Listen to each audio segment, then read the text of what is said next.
دجال کے فتنوں کی وجہ سے اہل ایمان سخت پریشانی اور تنگی کے عالم میں بھاگ کر دخان نامی ایک پہاڑ میں پناہ لیے ہوئے ہوں گے، لیکن دجال ان کا پیچھا کر کے پہاڑ کا گھیرا کر لے گا۔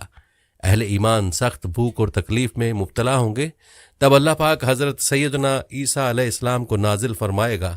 حضرت سیدنا عیسیٰ علیہ السلام کو دیکھتے ہی دجال ایسے کھلے گا جیسے پانی میں نمک گھلتا ہے، اور آپ علیہ السلام دجال کو مقام لطف پر قتل کریں اور اس کے پیروکاروں میں سے کسی ایک کو بھی زندہ نہ چھوڑیں گے۔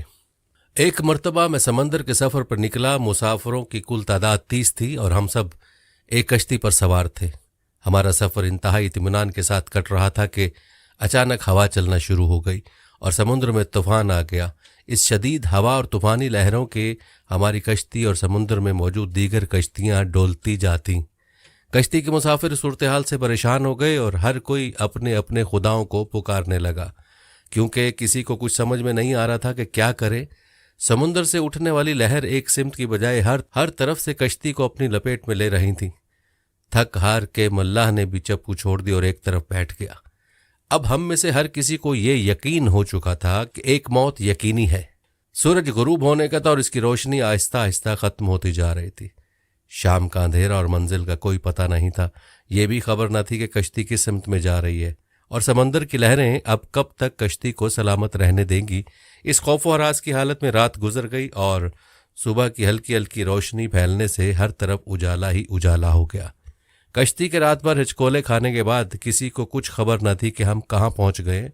پھر اگلا دن بھی اسی کیفیت میں گزرا اور پھر اسی طرح رات کے بعد دن اور دن کے بعد رات آتی گئی اور ہماری کشتی کو سمندر میں پھنسے ہوئے پورے 30 دن گزر گئے۔ پھر اچانک 30 دنوں کے اس صورتحال کے بعد بھول بھٹکے مسافروں کو دور سے ایسا نظر آیا جیسے درخت سمندر میں کھڑے ہوں۔ 30 دن سے مصیبت میں پھنسے ہوئے مسافروں کو یہ مناظر دیکھ کر امید کی کچھ نظر آئی اور ملاح نے جلد از جلد وہاں پہنچنے کے لیے پوری قوت کے ساتھ چپو چلانا شروع کر دیے اور کشتی کو تیزی کے ساتھ ان درختوں کی طرف لے جانے لگا۔ کشتی میں موجود مسافر جنہیں یقین ہو گیا تھا اب موت کے سوا کوئی چیز نہیں، ان کے چہرے پر زندگی کی امید نظر آنے لگی۔ پھر کشتی جوں جوں قریب ہوتی گئی درخت صاف نظر آنے لگے۔ ملاح پوری قوت سے کشتی چلا رہا تھا کہ سورج غروب ہونے سے پہلے پہلے ان درختوں تک پہنچ جائے، تاکہ کہیں ایسا نہ ہو کہ اندھیرا ہو جانے کے باعث ہم اس آخری امید سے بھی ہاتھ دھو بیٹھے۔ پھر کشتی آہستہ آہستہ ان درختوں کی طرف بڑھتی رہی اور جب درخت قریب ہوئے تو سارے مسافروں کو یہ جان کر خوشی ہوئی کہ یہ سمندر میں واقع کوئی جزیرہ ہے۔ ابھی تو سورج مکمل غروب نہیں ہوا تھا کہ کشتی جزیرے کے کنارے پہنچ گئی۔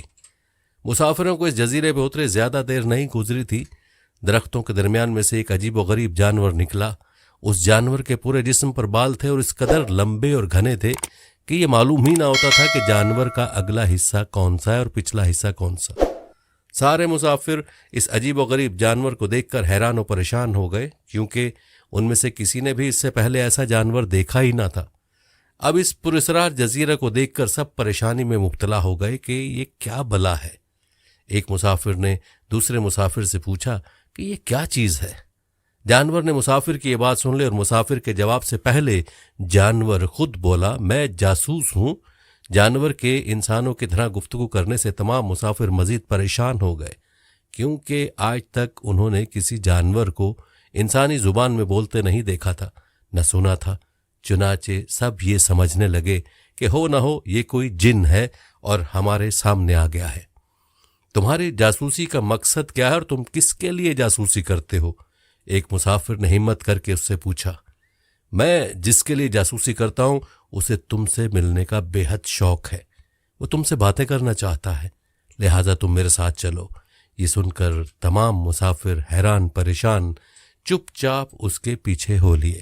وہ عجیب و غریب جانور درختوں کے درمیان راستے سے ہوتا ایک پرانے محل کے سامنے جا کر کھڑا ہوا۔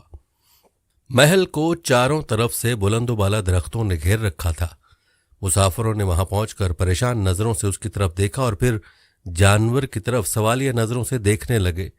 جانور پھر آگے چلا اور سب مسافروں کو ایک بڑے دروازے سے گزارتے ہوئے محل کے اندر لے گیا۔ محل کے اندر داخل ہوتے ہوئے سب نے دیکھا ایک بہت بڑا شخص زنجیروں میں جکڑا ہوا تھا اور رہائی کے لیے کوشش کر رہا تھا۔ ہم نے اس سے پہلے اتنے بڑے قداور اور اتنے زیادہ رعب والا شخص کبھی نہیں دیکھا تھا۔ ایک مسافر نے ہمت کر کے پوچھا تم کون ہو؟ میں کیا ہوں اور کون ہوں یہ تو تم جان ہی لوگے، پہلے یہ بتاؤ تم کون ہو؟